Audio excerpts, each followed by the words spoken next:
monde, chers amis étudiants en médecine ou dans n'importe quel domaine de la santé. Je suis Joseph-Marie Josset, pour ceux qui ne me connaissent pas. Et dans cette vidéo, nous allons présenter l'anatomie du crâne, en bref, rapidement. Ok, donc si vous êtes pour la première fois de visite sur notre chaîne YouTube, nous vous prions de vous abonner, d'activer la cloche de notification pour ne pas rater les vidéos à venir. Et si vous êtes encore plus gentil, plus sympa, laissez-nous un pouce bleu pour nous encourager. Alors, sans plus tarder, nous allons commencer l'anatomie du crâne après cette rubrique.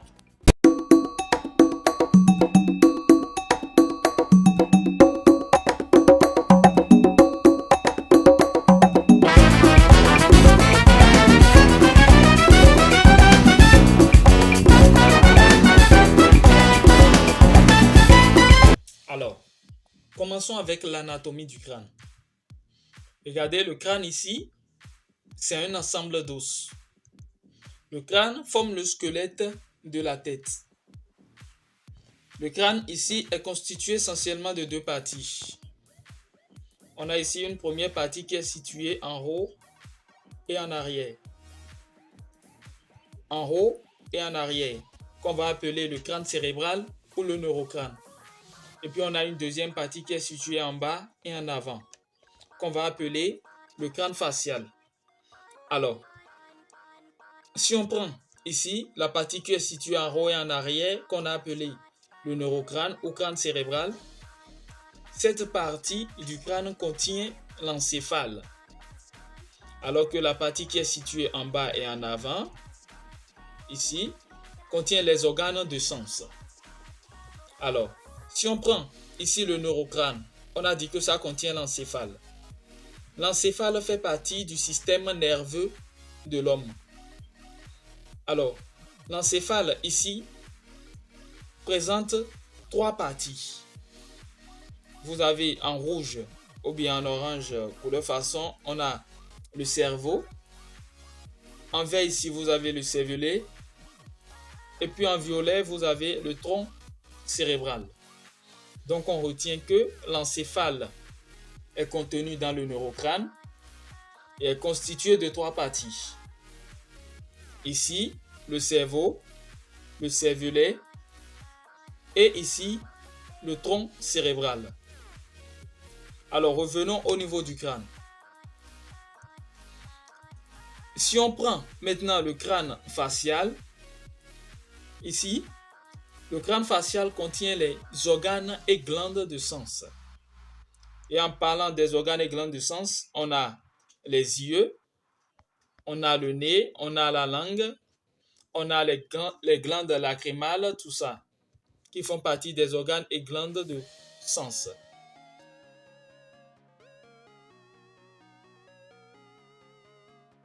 Maintenant, si on prend le neurocrâne, ici représenté, alors, le neurocrâne est constitué de 8 os. Vous voyez, le neurocrâne ici est constitué de 8 os. On a ici, en avant, l'os frontal. Après, on a les deux os pariétaux. Ici, en violet, on a l'os occipital. En vert, ici, vous avez l'os temporal. En violet, ici, ou bien en bleu, vous avez l'os sphénoïde. Et puis en dedans, ici, vous avez l'os ethmoïde. Alors, ce qui veut dire que si on prend le neurocrâne, on a 8 os répartis en deux catégories. On a 4 os qui sont impairs et 2 os qui sont pairs. Donc, regardez bien ici, les deux là, on les appelle les os pariétaux. Ces deux os pairs. Ici, en vert, on a les os temporaux qui sont aussi pairs. Donc en récapitulatif, on prend le neurocrâne qui est constitué de 8 os, 4 impairs, 2 pairs. Les os impairs sont les 2 os pariétaux et les 2 os temporaux. Alors que les os impairs sont l'os frontal, l'os occipital, l'os sphénoïde et puis en dedans, derrière le nez, on a l'os ethmoïde.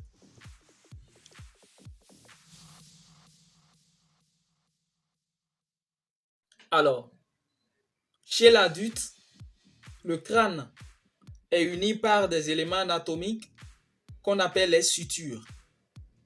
Alors, le crâne présente 4 sutures. Mais ici, on va parler spécifiquement de 3 sutures sur la vue supérieure. On a ici une première suture qui est située en avant, qu'on va appeler la suture coronale.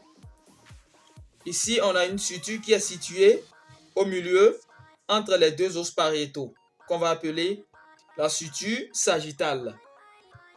Et en arrière, on a une suture ici, située entre les 2 os pariétaux et l'occipital, qu'on va appeler suture lambdoïde. Et à titre d'information, on a ici une 4e suture, ici, qu'on appelle suture squameuse. Alors, si on revient ici, vous devez retenir la situation de chaque suture. La suture coronale est située entre l'os frontal et les 2 os pariétaux. La suture ici, au milieu, appelée suture sagittale, est située entre les 2 os pariétaux. Et puis en arrière ici, on a la suture lambdoïde, située entre les 2 os pariétaux et l'os occipital. Ça, c'est chez l'adulte.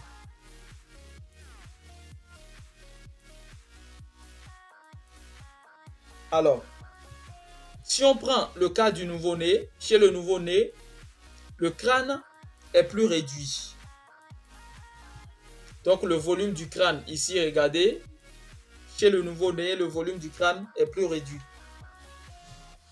Donc, les os du crâne chez le nouveau-né sont unis par des sutures et aussi par des fontanelles. Mais ce qui nous intéresse ici, ce sont les fontanelles. Donc, au niveau du crâne du nouveau-né, constatez ici, on a 2 fontanelles. Ici, voici le premier fontanelle, ou bien la première fontanelle est ici, et la deuxième fontanelle est ici. La première fontanelle, ici, est située en avant. Elle est grande, plus volumineuse que la fontanelle qui est située en arrière. Ici, la fontanelle située en avant est appelée fontanelle bregmatique ou bregma. Regardez, elle a une forme losangique. Alors que la suture qui est située en arrière, regardez, elle est plus petite, moins volumineuse et elle a une forme triangulaire. Alors, retenez que la fontanelle ici qui est située en avant ou fontanelle bregmatique est située entre l'os frontal et les 2 os pariétaux. Alors que la suture ici, ou bien la fontanelle qui est située en arrière, ou fontanelle lambdatique, est située entre les 2 os pariétaux et l'os occipital. Alors, à quoi servent les fontanelles? Donc, si vous voyez, regardez bien, les fontanelles ne sont pas des os, ce sont plutôt des espaces ou bien des zones qui sont molles et qui servent à permettre le passage de la tête de l'enfant au cours de l'accouchement. Donc, ce sont des parties qui peuvent se réduire, permettant ainsi le passage de la tête du bébé lors de l'accouchement.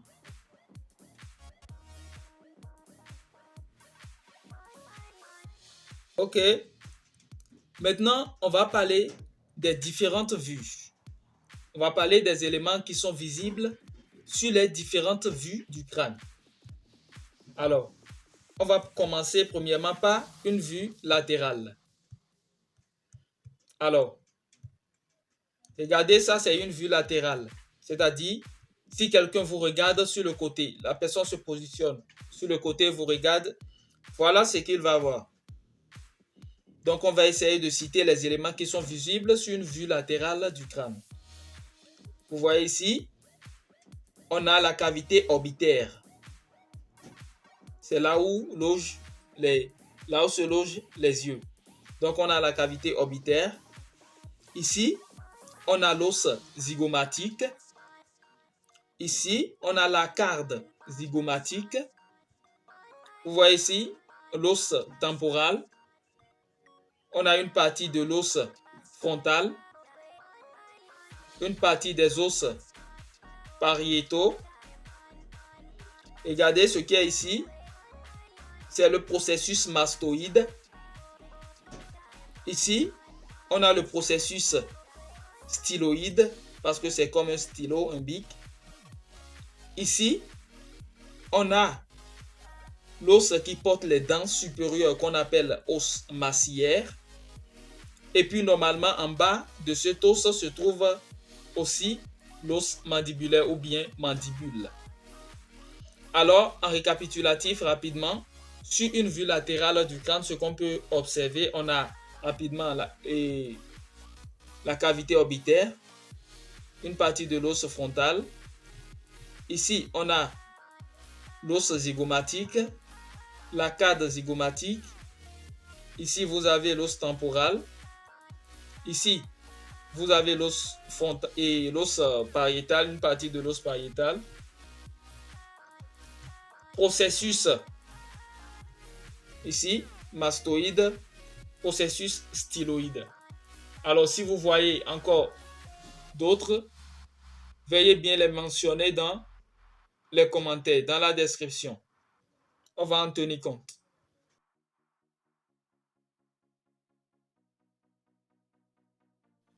Alors, si on prend maintenant une vue supérieure, quels sont les éléments visibles sur une vue supérieure?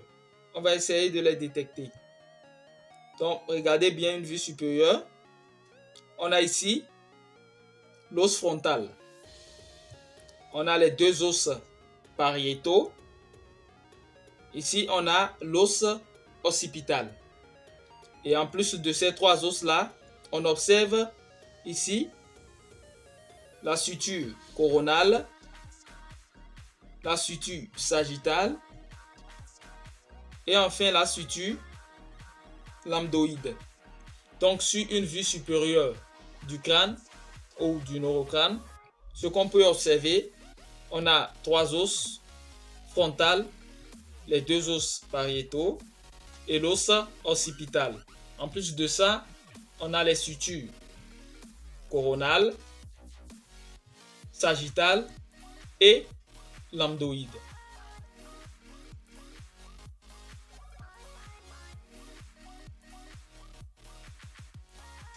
Alors, ça c'est une vue postérieure, c'est-à-dire quelqu'un qui se positionne derrière vous, ce que la personne va voir.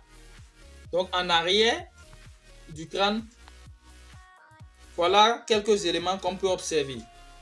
Ici, premièrement, on a l'os occipital. Ici, vous avez une partie des deux os pariétaux. Vous avez ici la suture lambdoïde. Vous avez une partie de la suture ici représentée, la suture sagittale. Il y a de part et d'autre de la suture sagittale, on a deux foramen qui ne sont pas forcément visibles sur ce schéma, qu'on appelle les foramen pariétaux. Ici, ce que vous voyez là, ici, c'est ça qu'on appelle protubérance occipitale. Protubérance occipitale. Et de part et d'autre ici de la protubérance occipitale. Vous avez les crêtes. Ici, les crêtes occipitales. Après, vous avez ici les deux là. Ce sont les processus mastoïdes. Et vous avez aussi les processus styloïdes. Donc, on récapitule. Si on prend une vue postérieure du crâne, on peut retrouver l'os occipital, une partie des deux os pariétaux, la suture ici lambdoïde, une partie de la suture sagittale, les foramen pariétaux situés de part et d'autre de la suture sagittale. On a protubérance occipitale et les crêtes occipitales. On a processus mastoïde, deux processus mastoïdes, et puis les processus styloïdes, qui ont une forme de stylo. Donc, concernant toujours la vue postérieure, vous pouvez encore ajouter, vous voyez les deux choses ici, on les appelle les condyles occipitaux, au nombre de 2. Ici et puis ici, les condyles occipitaux.